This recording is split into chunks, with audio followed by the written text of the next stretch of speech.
The American Yawp, Chapter 13, The Civil War, Section 1, Introduction. The American Civil War, the bloodiest conflict in the nation's history, resulted in approximately 698,000 deaths.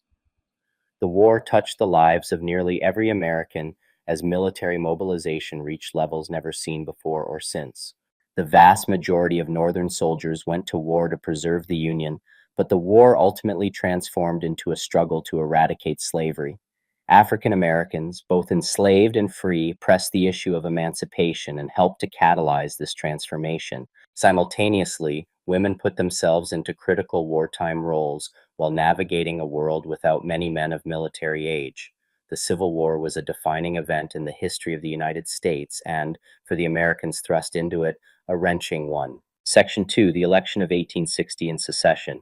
The 1860 presidential election was chaotic.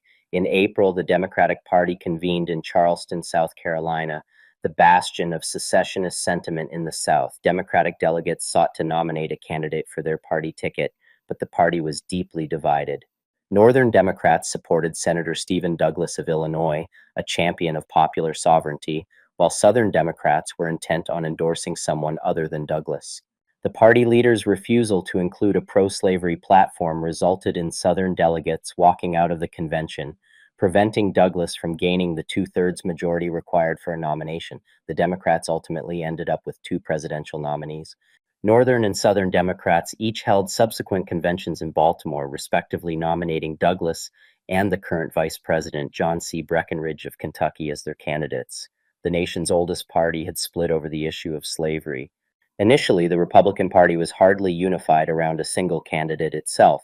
Several prominent Republicans vied for their party's nomination. A consensus emerged at the May 1860 convention that the party's nominee would need to carry all the free states, for only in that situation could a Republican nominee potentially win. Senator William Seward of New York, a leading contender, was passed over. Seward's pro-immigrant position posed a potential obstacle, particularly in Pennsylvania and New Jersey. Abraham Lincoln of Illinois, as a relatively unknown but likable politician, rose from a pool of potential candidates and was selected by the delegates on the third ballot. The electoral landscape was further complicated through the emergence of a fourth candidate, Tennessee's John Bell, and his Constitutional Union Party.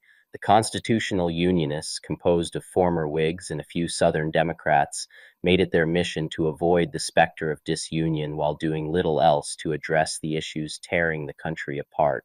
Abraham Lincoln's nomination proved a great windfall for the Republican Party. Lincoln carried every free state except for New Jersey, which he split with Douglas. Of the voting electorate, 81.2% came out to vote, the highest ever for a presidential election to that point. Lincoln received less than 40% of the popular vote, but with the field split, that percentage yielded 180 electoral votes. Lincoln was trailed by Breckinridge with 72 electoral votes, carrying 11 of the 15 slave states, Bell in third with 39 electoral votes, and Douglas in last place with only 12 electoral votes despite carrying almost 30% of the popular vote. Since the Republican platform prohibited the expansion of slavery in future Western states, all future Confederate states, except for Virginia, excluded Lincoln's name from their ballots. The election of Lincoln and the perceived threat to the institution of slavery proved too much for the deep Southern states. South Carolina acted almost immediately, calling a convention to declare secession. On December 20th, 1860, the South Carolina Convention voted unanimously 169-0 to dissolve their union with the United States. The other states across the Deep South quickly followed suit. Mississippi adopted its own resolution on January 9, 1861, Florida on January 10th, Alabama on January 11th, Georgia on January 19th, Louisiana on January 26th, and Texas on February 1st. Texas was the only state to put the issue up for a popular vote, but secession was widely popular throughout the South. Confederates quickly shed their American identity and adopted a new Confederate nationalism. Confederate nationalism was based on several ideals, foremost among these being slavery and white supremacy. As Confederate Vice President Alexander Stephens stated, "The Confederacy's foundations are laid. Its cornerstone rests upon the great truth that the Negro is not equal to the white man, that slavery is his natural and normal condition. The election of Lincoln in 1860 demonstrated that the South was politically overwhelmed. Slavery was omnipresent in the antebellum South, and it served as the most common frame of reference for unequal power. To a white Southern man, there was no fate more terrifying than the thought of being reduced to the level of a slave. Religion likewise shaped Confederate nationalism, as Southerners believed that the Confederacy was fulfilling God's will. The Confederacy even veered from the American Constitution by explicitly invoking Christianity in their founding document. Yet in every case, all rationale for secession could be thoroughly tied to slavery. Our position is thoroughly identified with the institution of slavery, the greatest material interest of the world, proclaimed the Mississippi Statement of Secession. For the original 7 Confederate states and the 4 that would subsequently join, slavery's existence was the essential core of the fledgling Confederacy. The Confederacy did not intend to be fledgling for long. Its leaders aimed to construct a vast slave-holding empire encompassing everything from the mines of the American Southwest to the island plantations of the Caribbean. Confederate nationalists aspired to dominate the global markets for cotton and other cash crops, establishing their primacy atop a new world order. Not all Southerners participated in Confederate nationalism. White Unionists, most common in the upcountry where slavery was weakest, retained their loyalty to the Union. These Southerners joined the Union Army, the Army of the United States of America, and worked to defeat the Confederacy. Black Southerners, most of whom were enslaved, overwhelmingly supported the Union, often running away from plantations and forcing the Union Army to reckon with slavery. President James Buchanan would not directly address the issue of secession prior to his term's end in early March. Any effort to try to solve the issue therefore fell upon Congress, specifically a committee of 13, including prominent men such as Stephen Douglas, William Seward, Robert Toombs, and John Crittenden. In what became known as the Crittenden Compromise, Senator Crittenden proposed a series of constitutional amendments that guaranteed the permanent existence of slavery in the Southern states, reinstituted and expanded the Missouri Compromise line to the Pacific, and offered to compensate enslavers whose enslaved people had escaped. The Committee of 13 ultimately voted down the measure, and it likewise failed in the full Senate vote, 25 to 23. Reconciliation appeared impossible. The 7 seceding states met in Montgomery, Alabama on February 4th to organize a new nation. The delegates selected Jefferson Davis of Mississippi as president and established a capital in Montgomery, which would move to Richmond in May. Whether other states of the Upper South would join the Confederacy remained uncertain. North Carolina and Tennessee opted against holding secession conventions, while conventions in Virginia, Missouri, and Arkansas initially voted down secession. Despite this temporary boost to the Union, it became abundantly clear that these acts of loyalty in the Upper South were highly conditional and contingent upon the federal government's non-interference in Southern affairs. Such was the precarious political situation facing Abraham Lincoln after his inauguration on March 4, 1861. Section 3, A War for Union, 1861-1863. In his inaugural address, Lincoln declared secession legally void. While he did not intend to invade the seceded states, he would use force to maintain possession of federal property within them. Attention quickly shifted to the federal installation of Fort Sumter in Charleston, South Carolina. The fort's garrison badly needed supplies, and Lincoln intended to resupply it. South Carolina demanded that the garrison evacuate the fort, but its commanding officer, Major Robert Anderson, refused. On April 12, 1861, Confederate Brigadier General P.G.T. Beauregard fired on Fort Sumter. Anderson surrendered on April 13th, and the Union troops evacuated. In response to the attack, President Abraham Lincoln called for 75,000 volunteers to serve for 3 months to suppress the rebellion. The American Civil War had begun. The assault on Fort Sumter and subsequent call for troops provoked the Upper South states of Virginia, North Carolina, Tennessee, and Arkansas to join the Confederacy. In total, 11 states renounced their allegiance to the United States. The new Confederate nation was predicated on the institution of slavery and the promotion of any and all interests that protected it. Some Southerners couched their defense of slavery as a preservation of states' rights. But to protect slavery, the Confederate Constitution left less power to the states compared to the U.S. Constitution, an irony not lost on many. Northerners, meanwhile, flocked into the Union Army. Some of these men wished to deal a death blow to slavery, but most fought to preserve the Union. Northerners possessed a deeply held belief that the United States was the greatest experiment in self-government in human history. They were willing to put their lives on the line to ensure its survival, a goal on which everyone from Republicans to most Northern Democrats and former Whigs could agree. Shortly after Lincoln's call for troops, the Union adopted Commanding General Winfield Scott's Anaconda Plan to suppress the rebellion. This strategy attempted to strangle the Confederacy by cutting off access to coastal ports and inland waterways via a naval blockade. Ground troops would enter the interior, and like an anaconda snake, they planned to surround and squeeze the Confederacy. The border states of Delaware, Maryland, Missouri, and Kentucky maintained geographic, social, political, and economic connections to both the North and the South. All four were immediately critical to the outcome of the conflict. Maryland was particularly important given its position relative to Washington. Abraham Lincoln suspended the writ of habeas corpus and allowed military commanders to arrest secession-friendly activists without charging them with a crime. Other border states were also important. As Lincoln famously quipped, "I think to lose Kentucky is nearly the same as to lose the whole game."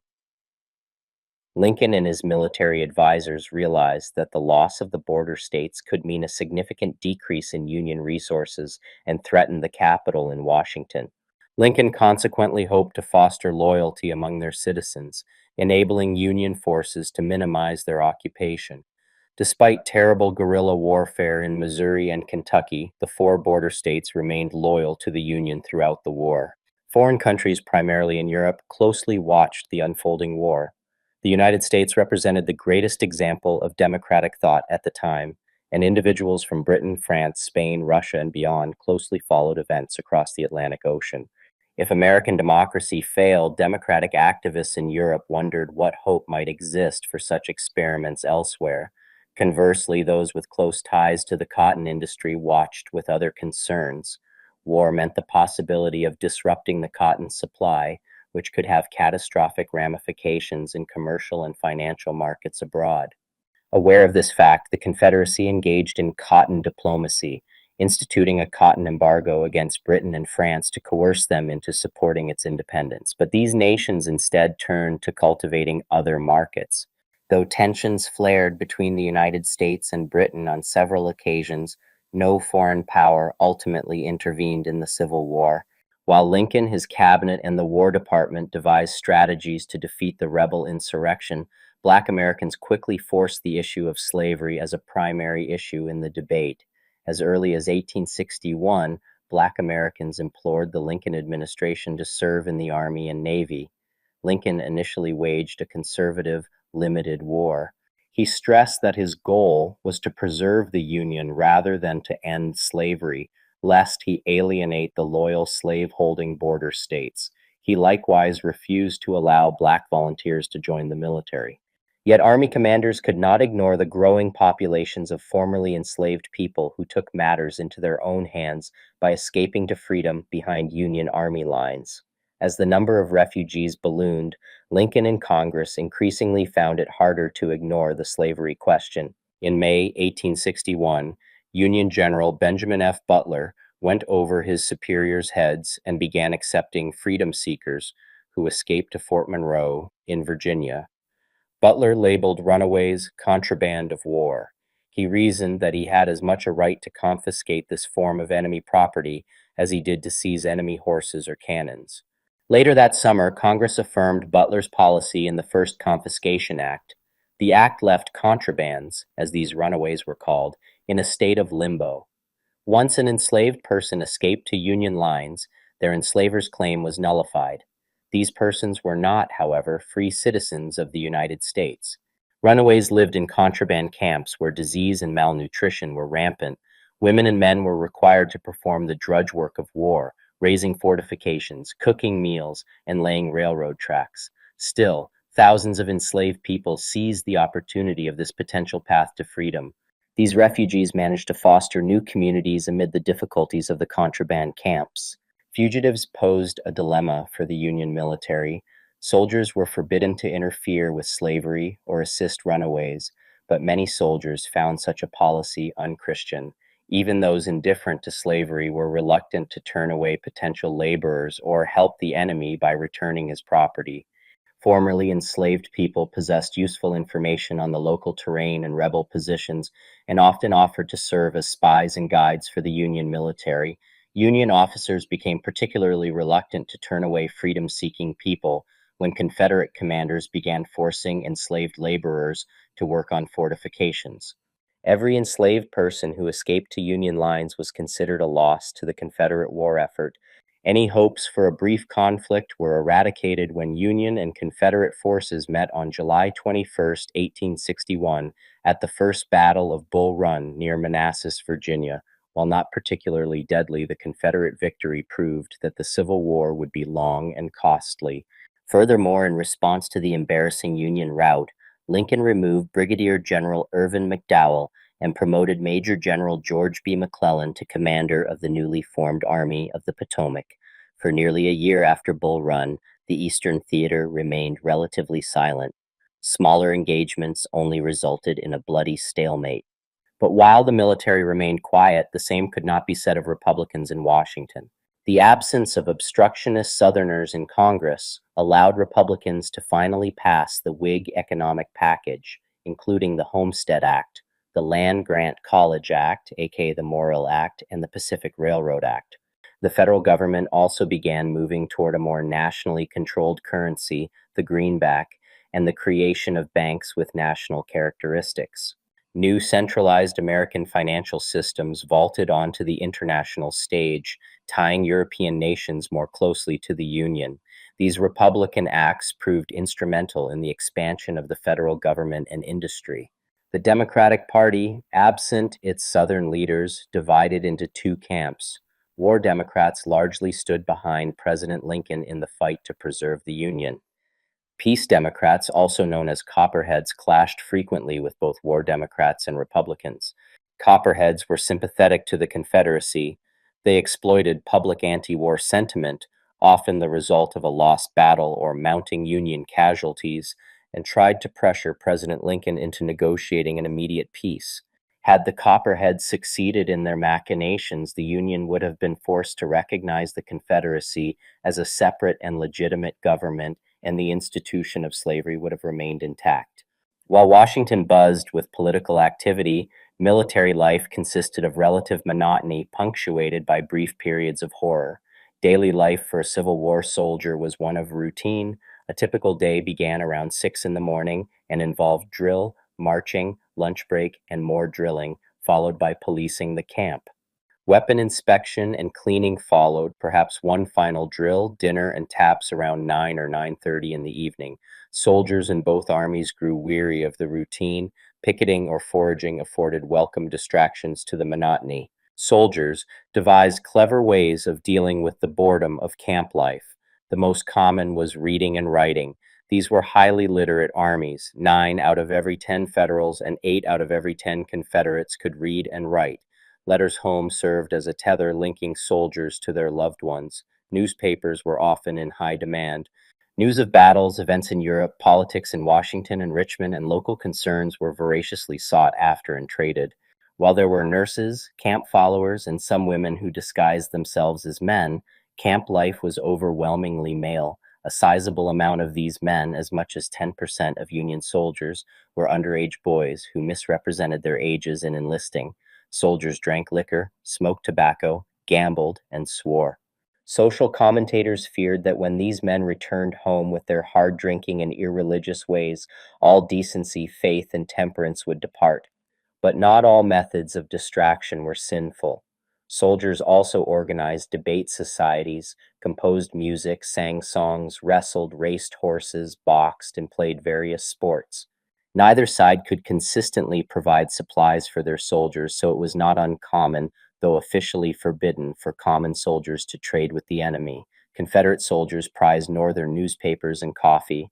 Northerners were glad to exchange these for Southern tobacco.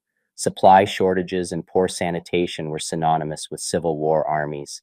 The close proximity of thousands of men bred disease. Lice were soldiers' daily companions.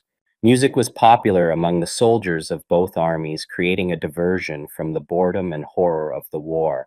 As a result, soldiers often sang on fatigue duty and while in camp. Favorite songs often reminded the soldiers of home, including Lorena, Home Sweet Home, and Just Before the Battle, Mother. Dances held in camp offered another way to enjoy music. Since there were often few women nearby, soldiers would dance with one another. When the Civil War broke out, one of the most popular songs among soldiers and civilians was John Brown's Body, which began with the lyrics, "John Brown's body lies a mouldering in the grave." It emerged as a Union anthem praising John Brown's actions at Harper's Ferry, Virginia, before being appropriated by the Confederates to vilify Brown. Each side's versions of the song stressed that theirs was the just cause. Eventually, the words to Julia Ward Howe's poem, The Battle Hymn of the Republic, were set to the melody, further implying Union success. The themes of popular songs changed over the course of the war, as feelings of inevitable success alternated with feelings of terror and despair. After an extensive delay by Union Commander George McClellan, his 120,000-man Army of the Potomac moved via ship to the peninsula between the York and James Rivers in Virginia in March 1862. Rather than crossing overland via the former battlefield at Manassas Junction, McClellan attempted to swing around the rebel forces and enter the capital of Richmond before they could react. McClellan, however, was an overly cautious man who consistently overestimated his adversary's numbers. This circumspect approach played into the Confederates' favor on the outskirts of Richmond. Confederate General Robert E. Lee, who took over the Army of Northern Virginia after its previous commander was wounded, forced McClellan to retreat from Richmond, and the Peninsula Campaign ended in failure. While Federal forces met with little success in the East, events in the Western Theater buoyed the Union cause. In February 1862, Union troops under General Ulysses S. Grant captured Forts Henry and Donelson along the Tennessee River. Fighting in the West greatly differed from that in the East. At the First Battle of Bull Run, two large armies fought for control of the nation's capital, but Union and Confederate forces in the West fought for control of the rivers, since the Mississippi River and its tributaries were key components of the Union's Anaconda Plan. One of the deadliest of these clashes occurred along the Tennessee River at the Battle of Shiloh on April 6-7, 1862. This battle, lasting only 2 days, was the costliest single battle in American history up to that time. The Union victory shocked both the Union and the Confederacy, with approximately 23,000 casualties, a number that exceeded casualties from all of the United States' previous wars combined. The subsequent capture of New Orleans by Union forces in May 1862 proved a heavy blow to the Confederacy and capped a spring of success in the Western theater.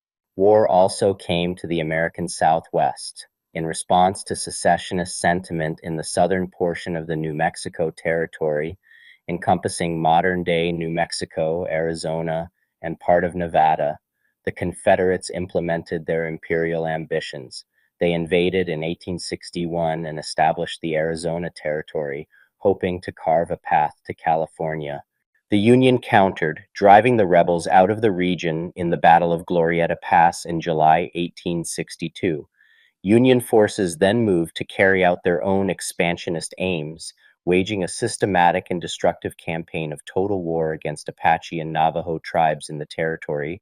After eradicating the Navajos' crops and cattle, Union troops led by frontiersman Kit Carson began forcing them onto reservations. The Navajo suffered thousands of deaths from disease and starvation on the forced journeys to the reservation at Fort Sumner, New Mexico, between 1864 and 1866, collectively known today as the Long Walk. Native Americans were intertwined with the events of the Civil War beyond the Southwest as well. Native people strove to use their allegiances in the conflict as leverage to protect their own interests. Many tribes sided with the Union and sent warriors to fight in the military, hoping to ensure the Union would thereby honor its treaties with these tribes. However, other communities, specifically those found within Indian Territory in the South, allied with the Confederacy. The so-called Five Tribes of the Cherokee, Chickasaw, Muskogee, Creek, Choctaw, and Seminole needed little persuasion to resist the government that forced their removal decades before. Therefore, they signed treaties with the Confederacy, who created their own Bureau of Indian Affairs. These nations hoped to maintain control of their lands and to preserve the institution of slavery, which they relied on alongside white Southerners. However, many tribal leaders appealed to Unionists as they disapproved of secession. In January 1862, the Union saw victory as it invaded Indian Territory at Pea Ridge, where conflict between indigenous Unionists and secessionists was evolving into a civil war within a civil war. Stand Watie, the chief of the Cherokee Nation, was commissioned as a general in the Confederate Army. He would become the last Confederate general to surrender to Union forces at the end of the Civil War. Far beyond the battlefields of the Civil War itself, conflicts arose between Northern settlers and Native peoples in the Union-controlled West, often ending in tragedy for the Native peoples. In 1862, violence erupted between the Dakota Nation and white settlers in Minnesota and the Dakota Territory. The U.S. Census of 1850 recorded a white population of about 6,000 in Minnesota. By the time it became a state, 8 years later, its white population had exploded to over 150,000. Additionally, the 1851 Treaty of Traverse had traded 1,665,000 acres of Dakota land in exchange for money annuity, the sum of $40,000, among other stipends. Unfortunately, the treaty was violated. The illegal influx of American farmers pushed the Dakota to the breaking point as hunting became unsustainable, and the Dakota who had taken up farming only found poverty, while annuity payments ceased altogether. When the federal Indian agent refused to disperse treaty-promised food, many starved. Andrew Myrick, a trader at the agency, refused to sell food on credit. If they are hungry, he is alleged to have said, let them eat grass or their own dung. Tensions boiled over on August 17, 1862, when 4 young men of the Santee, a Dakota band, killed 5 white settlers near the Redwood Agency, a Union administrative office. In the face of an inevitable American retaliation and over the protests of many members, the tribe chose war. On the following day, Dakota warriors attacked settlements near the agency. They killed 31 men, women, and children, including Myrick, whose mouth was found filled with grass. They then ambushed a U.S. military detachment at Redwood Ferry, killing 23. The governor of Minnesota called up militia, and several thousand Americans waged war against the indigenous insurgents. Fighting broke out at New Ulm, Fort Ridgely, and Birch Coulee, but the United States broke indigenous resistance at the Battle of Wood Lake on September 23rd, ending the Dakota War. More than 2,000 Dakota had been taken prisoner during the fighting. Many were tried at federal forts for murder, rape, and other atrocities, in a kind of legalistic choreography that conveyed American ideas of native guilt and white innocence. Military tribunals convicted 303 Dakota and sentenced them to hang. At the last minute, President Lincoln commuted all but 38 of the sentences.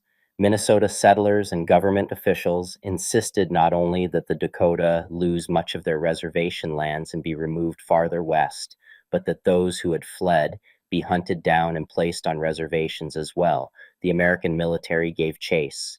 On September 3, 1863, after a year of attrition, American military units surrounded a large encampment of Dakota. American troops killed an estimated 300 men, women, and children. Dozens more were taken prisoner. Troops spent the next 2 days burning winter food and supply stores to starve out the Dakota resistance, which continued to insist on Dakota sovereignty and treaty rights. Farther south, settlers inflamed tensions in Colorado. In 1851, the first treaty of Fort Laramie secured right-of-way access for Americans passing through on their way to California and Oregon, but a gold rush in 1858 drew approximately 100,000 white gold seekers, and they demanded new treaties be made with local indigenous groups to secure land rights in the newly created Colorado Territory. Cheyenne bands splintered over the possibility of signing a new treaty that would confine them to a reservation.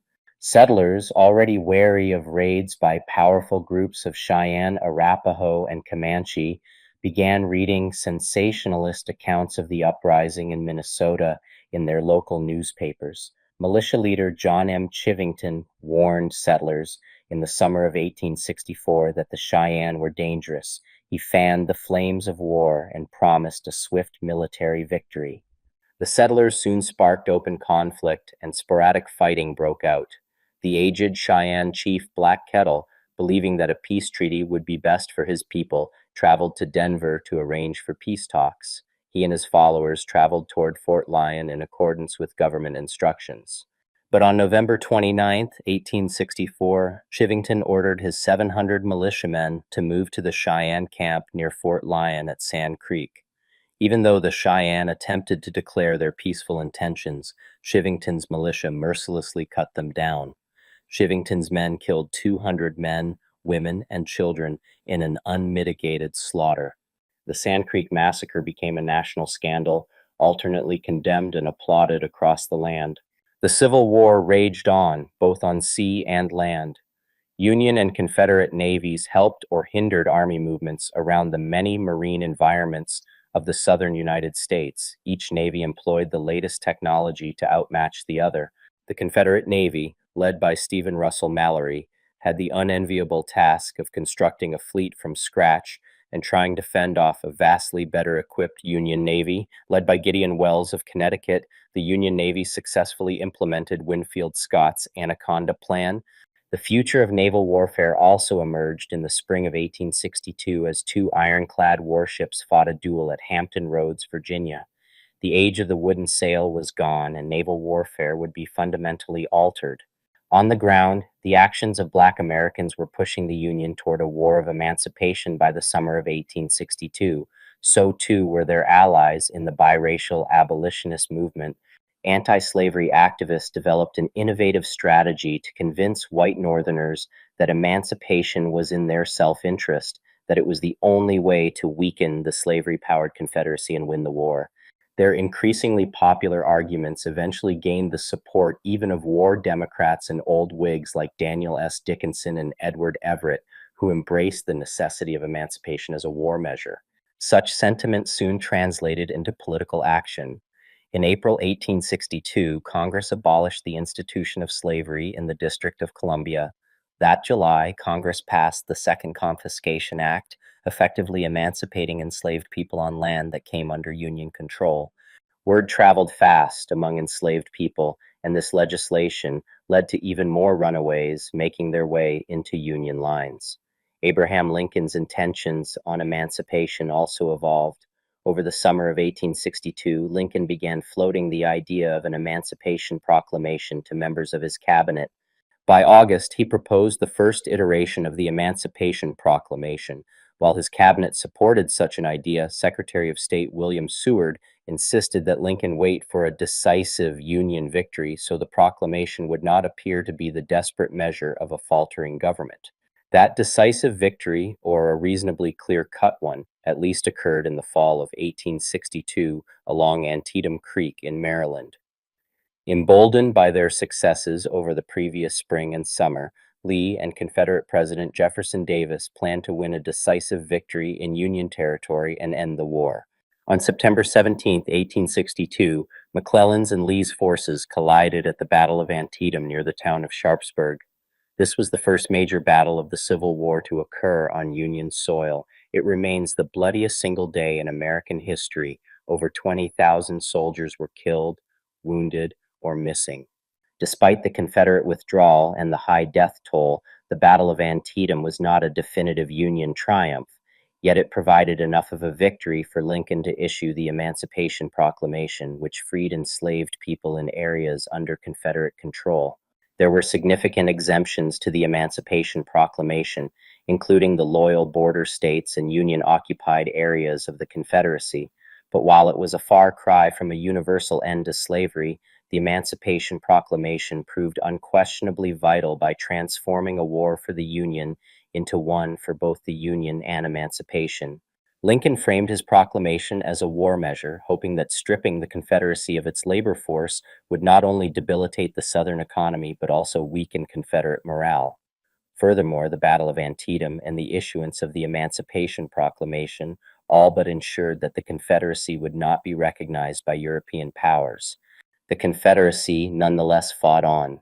Union and Confederate forces clashed again at Fredericksburg, Virginia in December 1862, resulting in a Confederate victory and staggering Union casualties. Section 4, War for Emancipation, 1863 to 1865. As Union armies penetrated deeper into the Confederacy, politicians and generals came to understand the necessity and benefit of enlisting African American men in the Army and Navy.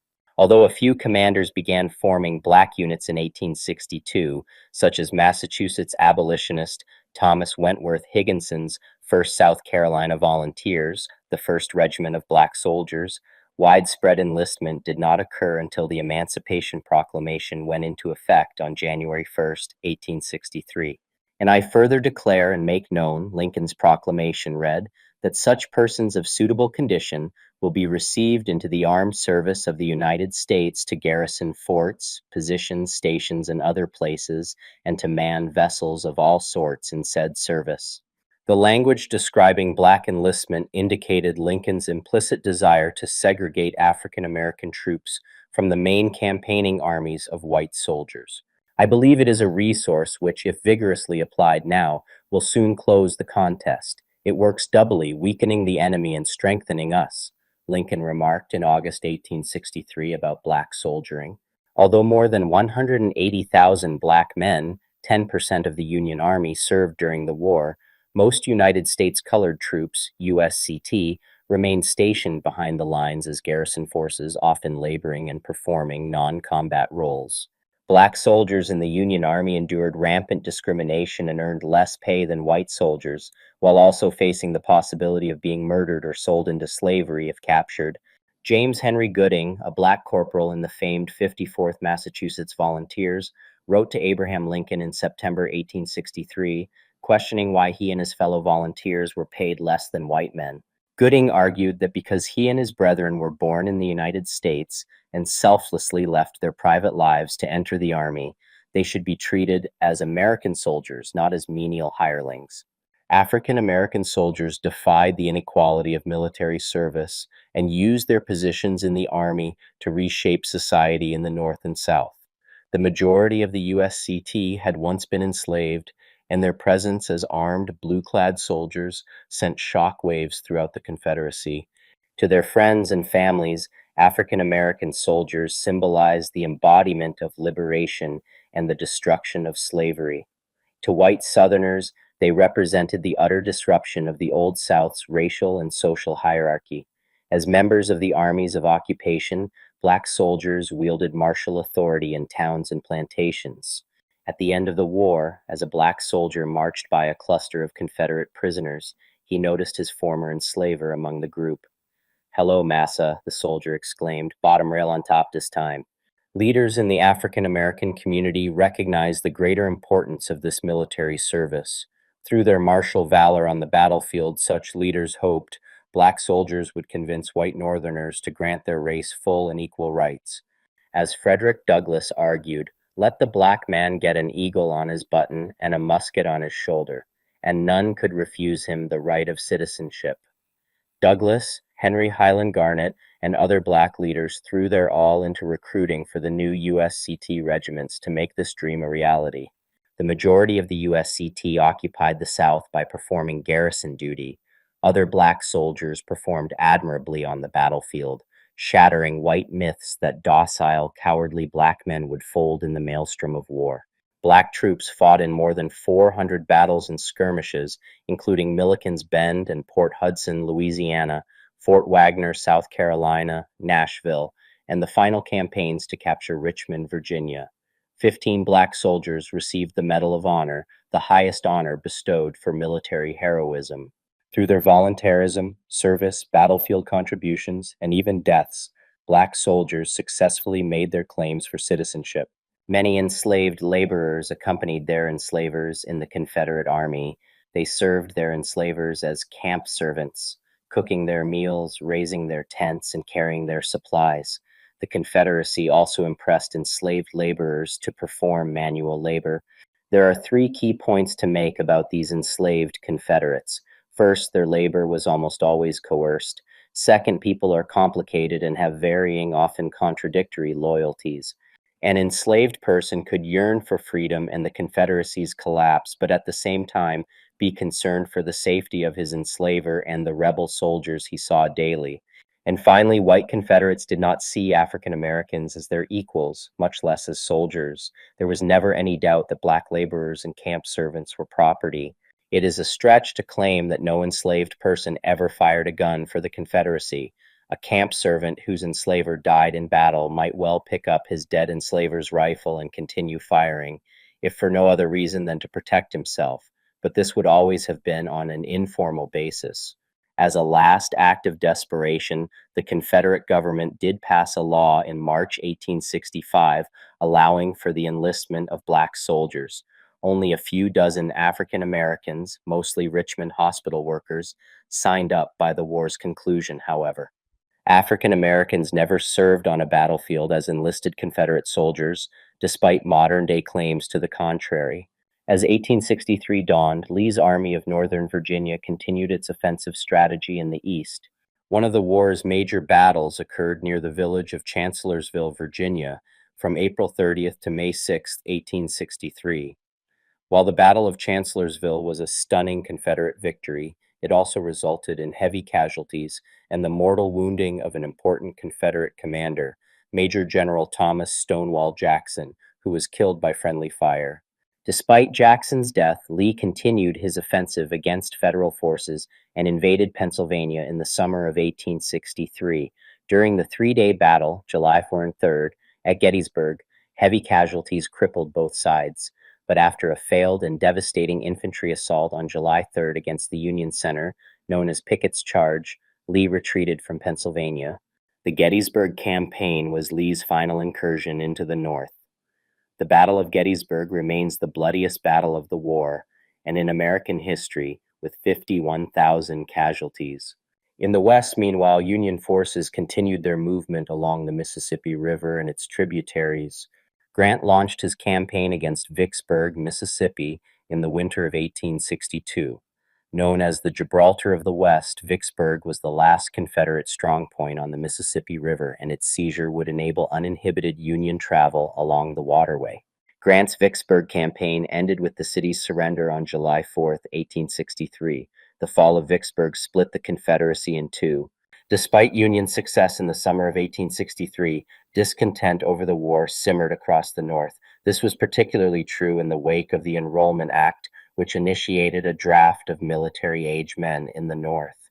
Working-class Northerners were especially angry that the wealthy could pay $300 for substitutes, sparing themselves from the carnage of war. A rich man's war, but a poor man's fight, went a popular refrain. The Emancipation Proclamation convinced many immigrants in northern cities that freed slaves would soon take their jobs. These racial and economic anxieties culminated in the New York City draft riots in July 1863. White rioters killed some 120 citizens over the span of 4 days, lynching at least 11 black New Yorkers. Property damage was in the millions, including the destruction of more than 50 properties, most notably that of the Colored Orphan Asylum. It was the largest civil disturbance to date in the United States, aside from the war itself, and was only stopped by the deployment of Union soldiers, some of whom came directly from the battlefield at Gettysburg. The North was also capable of impressive acts of unity. Sanitary fairs originated in the Old Northwest and raised millions of dollars for supplies for Union soldiers. Indeed, many women rose to take pivotal leadership roles in the sanitary fairs, making strong contributions to the Union war effort. The fairs also encouraged national unity within the North, something that became more important as the war dragged on and casualties continued to mount. The Northern home front remained ever complicated, overt displays of loyalty contrasted with violent dissent. A similar situation played out in the Confederacy. The Confederate Congress passed its first conscription act in the spring of 1862, a full year before its northern counterpart. Military service was required from all able-bodied males between ages 18 and 35, eventually extended to 45. Notable class exemptions likewise existed in the Confederacy. Those who owned 20 or more enslaved laborers could escape the draft. Popular discontent reached a boiling point in 1863. Throughout the spring of 1863, consistent food shortages led to bread riots in several Confederate cities, most notably Richmond and the Georgia cities of Augusta, Macon, and Columbus. Confederate women led these mobs to protest food shortages and rampant inflation within the Confederate South. Exerting their own political control, women dramatically impacted the war through violent actions in these cases, as well as constant petitions to governors for aid and the release of husbands from military service. One such woman wrote a letter to North Carolina Governor Zebulon Vance pleading, especially for the sake of suffering women and children, do try and stop this cruel war. Confederates waged a multi-front struggle against Union incursion and internal dissent. Some women supported their respective sides by spying on the enemy. When the war broke out, Rose O'Neal Greenhow was living in Washington. Utilizing her role as a well-regarded socialite in the capital, she began gathering information for her Confederate contact. Suspecting Greenhow of espionage, Alan Pinkerton of the Union Intelligence Service placed her under surveillance, instigated a raid on her house to gather evidence, and then put her under house arrest, after which she was incarcerated in Old Capitol Prison. Upon her release, she was sent, under guard, to Baltimore, Maryland. From there, Greenhow went to Europe to attempt to bring support to the Confederacy. Having failed to curry favor, Greenhow decided to return to America aboard the blockade runner Condor. The ship ran aground off the North Carolina coast, however, and Greenhow ultimately drowned when her lifeboat capsized in a storm. While Greenhow gave her life for the Confederate cause, Elizabeth Crazy Bet Van Loo sacrificed her social standing for the Union. A member of a prominent Richmond family who harbored anti-slavery sympathies, Van Loo organized a Union spy ring in the Confederate capital, leading to her being held in contempt and scorn by the narrow-minded men and women of my city for my loyalty. Indeed, when General Ulysses Grant took control of Richmond, he detailed a special guard to protect Van Loo.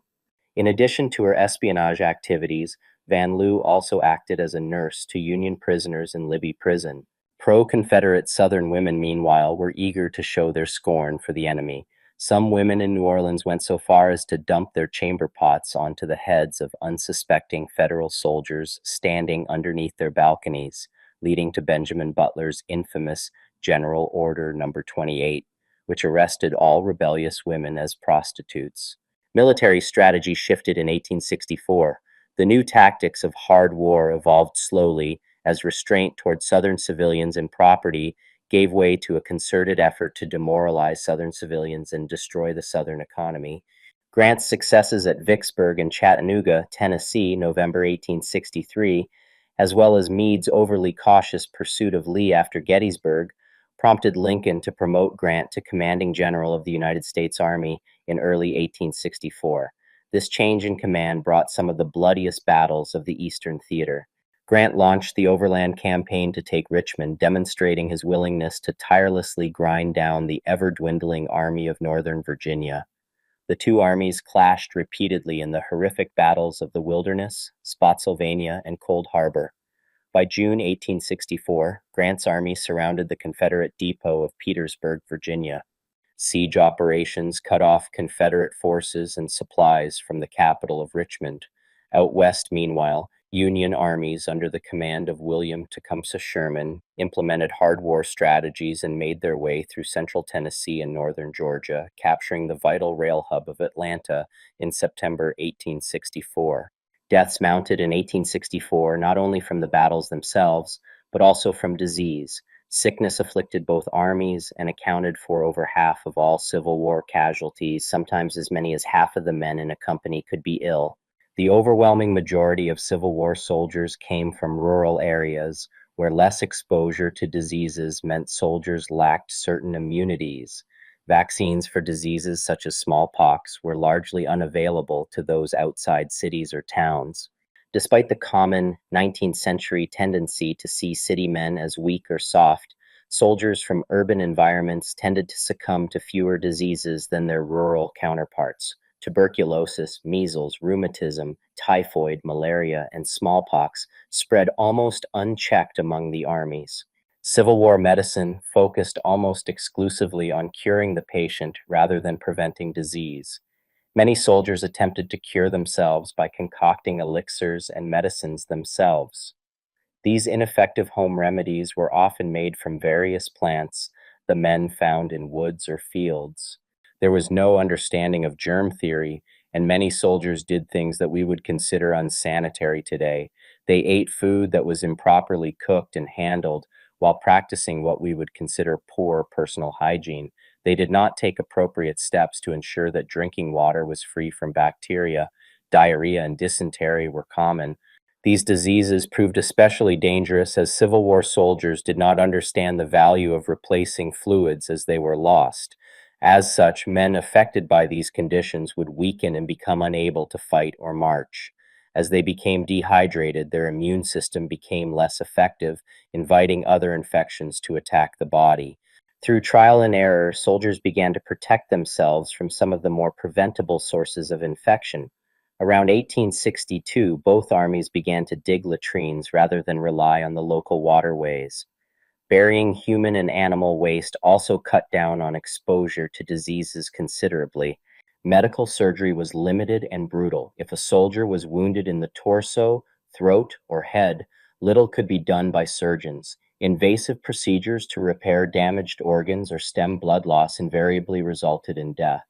Luckily for soldiers, only approximately 1 in 6 combat wounds were to one of those areas. The remaining wounds were to limbs and were only treatable by amputation. Soldiers had the highest chance of survival if the limb was removed within 48 hours of injury. A skilled surgeon could amputate a limb in 3 to 5 minutes from start to finish. While the ignorance of germ theory again resulted in numerous unsafe practices, such as using the same tools on multiple patients, wiping hands on filthy gowns, and placing hands in communal buckets of water, there is evidence that amputation offered the strongest chance of survival. It is a common misconception that amputation was done without anesthesia and against a patient's wishes. Since the 1830s, Americans understood the benefits of nitrous oxide and ether in easing pain. Chloroform and opium were also used to either render patients unconscious or dull pain during the procedure. Moreover, surgeons would not amputate without the patient's consent. In the Union Army alone, 2.8 million ounces of opium and over 5.2 million opium pills were administered. In 1862, William Alexander Hammond was appointed Surgeon General of the United States Army.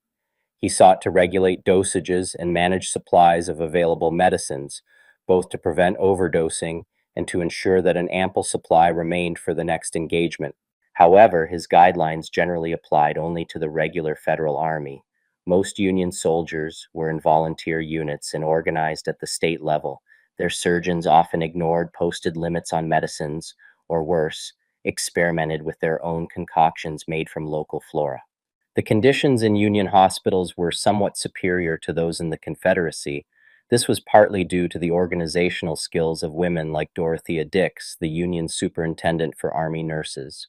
Additionally, many women were members of the United States Sanitary Commission and helped to staff and supply hospitals in the North. Women took on key roles within hospitals both North and South.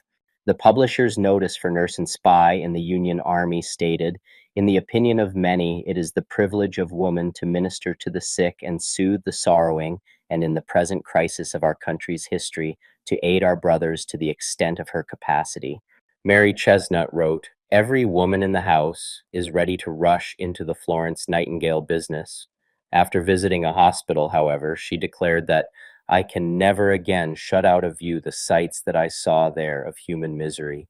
I sit thinking, shut my eyes, and see it all." Hospital conditions were often so bad that many volunteer nurses quit soon after beginning.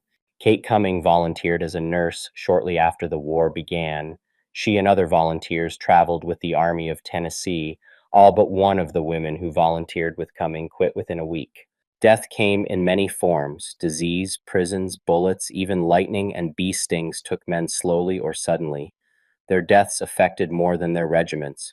Before the war, a wife expected to sit at her husband's bed, holding his hand and ministering to him after a long, fulfilling life. This noble type of death, the good death, disappeared during the Civil War, as men died often far from home among strangers. Casualty reporting was inconsistent, so a woman was often at the mercy of the men who fought alongside her husband to learn not only the details of his death, but even that the death had occurred. Now I'm a widow. Ah, that mournful word. Little the world think of the agony it contains, wrote Sally Randall Perry in her diary. After her husband's death at Antietam, Sally received the label she would share with over 200,000 other women. The death of a husband and loss of financial, physical, and emotional support could shatter lives. It also had the perverse power to free women from bad marriages and open doors to financial and psychological independence. Widows had an important role to play in the conflict. The ideal widow wore black, mourned for a minimum of 2.5 years, resigned herself to God's will, focused on her children, devoted herself to her husband's memory, and brought his body home for burial. Most tried, but not all widows were able to live up to this ideal. Many widows were unable to purchase proper mourning garb. Black silk dresses, heavy veils, and other features of antebellum mourning were expensive and in short supply. Because most of these women were in their childbearing years, the war created an unprecedented number of widows who were pregnant or still nursing infants. In a time when the average woman gave birth to 8 to 10 children in her lifetime, it is perhaps unsurprising that the Civil War created so many widows who were also young mothers with little free time for formal mourning. Widowhood permeated American society, but in the end, it was up to each widow to navigate her own mourning. She joined the ranks of sisters, mothers, cousins, girlfriends, and communities in mourning men. By the fall of 1864, affairs in the North played out against the backdrop of the upcoming presidential election. This contest featured a transformed electorate.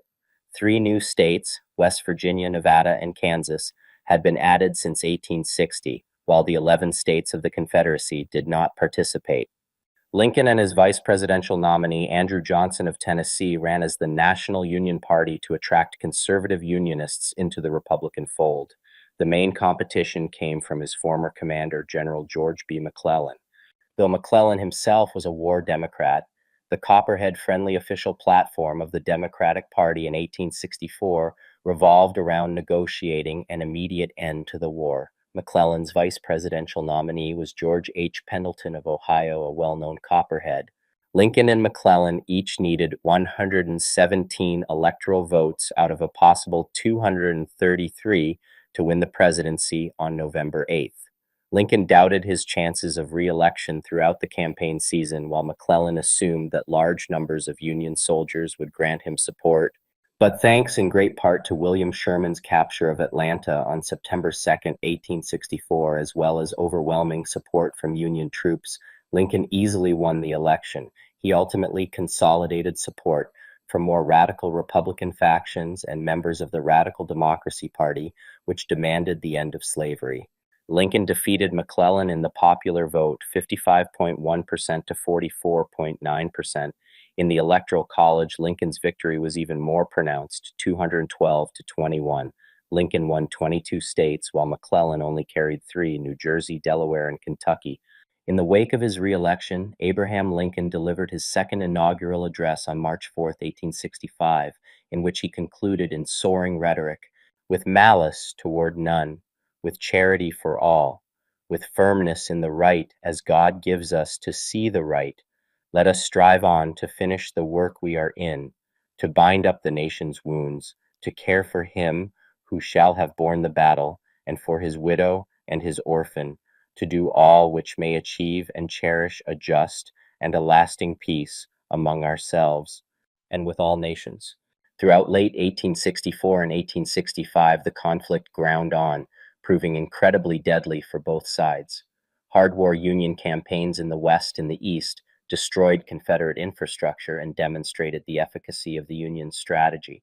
Following his successful capture of Atlanta, William Sherman initiated his march to the sea in November 1864, arriving in Savannah in time to capture it and deliver it as a Christmas present for Abraham Lincoln.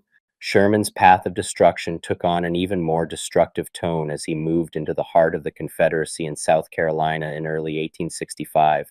The burning of Columbia, South Carolina, and subsequent capture of Charleston brought the hard hand of war to the birthplace of secession. In the East, Grant's ever-tightening siege of Petersburg finally forced Lee to abandon his lines and flee south, leaving Richmond to Union forces. After a dogged pursuit, Lee surrendered to Grant at Appomattox Courthouse on April 9, 1865, ending major Confederate military operations. Peace came at last, at least in theory. To ensure the permanent destruction of slavery, Republicans drafted and passed the 13th Amendment during the war. Yet the legal end of slavery did not mean the end of racial injustice. Disease-ridden contraband camps remained even after emancipation. After the war, the Republican Reconstruction program of guaranteeing the rights of Black Americans succumbed to persistent racism and white Southern violence. Long after 1865, most Black Southerners continued to labor on plantations, albeit as nominally free tenants or sharecroppers, while facing public segregation and disfranchisement. Slavery's effects endured long after abolition. Section 5, Conclusion. As the guns fell silent in 1865, the question of secession had been answered, slavery had been eradicated, and the Union was territorially restored. But in many ways, the conclusion of the Civil War created more questions than answers. How would the nation become one again? Who was responsible for rebuilding the South? What role would African Americans occupy in this society? Northern and Southern soldiers returned home with broken bodies, broken spirits, and broken minds. Plantation owners had land but not labor. Recently freed African Americans had their labor but no land. Formerly enslaved people encountered a world of possibilities: legal marriage, family reunions, employment, and fresh starts, but also one of prejudice, violence, and limited opportunity. The Civil War may have been over, but the struggle over the peace was just beginning.